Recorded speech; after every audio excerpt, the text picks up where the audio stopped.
I'm not repeating what he said. I'm saying we care about the human rights of our own people, but we cannot do everything alone.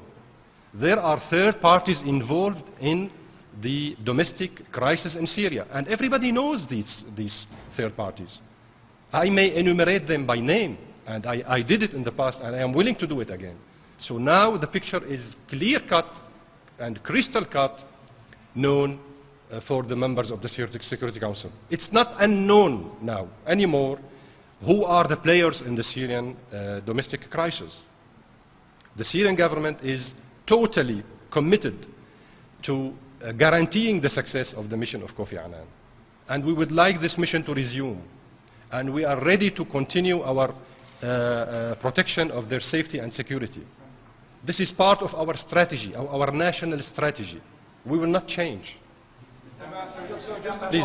May I please follow up? I apologize. May I please follow up with respect to what you said in your position as a diplomat and the importance that every word that you say, as you've just said, how important everything you say is, and with the regard that you have to give to UN officials.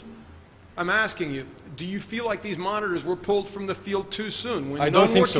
I don't think so. I don't think so. There is no interest, neither nationally speaking nor internationally speaking. And Mr. Latsous told you that. There is no plan B. We should all focus on the success of the 6-point plan of Mr. Kofi Annan.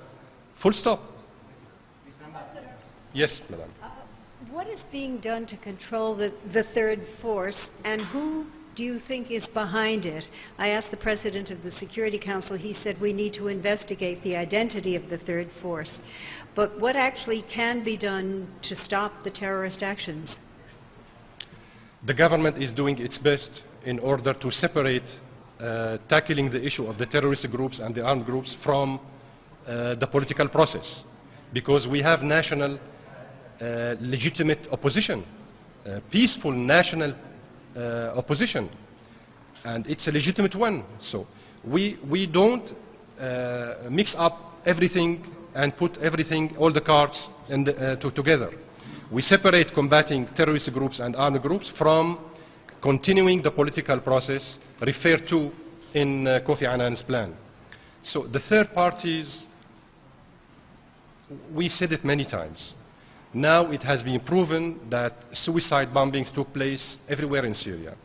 And the identity of these criminals were revealed on the Syrian TV. We have their names, we have their families who confessed, we have everything. We know their names, we know where they came from, how old they were. Yesterday the Syrian authorities arrested one girl, 18 years old, who used to travel to Turkey to receive instructions and to call Al Jazeera to give a wrong idea about what's going on in Syria. So it's a big mafia. It's not a small number of people. It's a big mafia manipulating everything, mixing up everything in order to diabolize the Syrian government.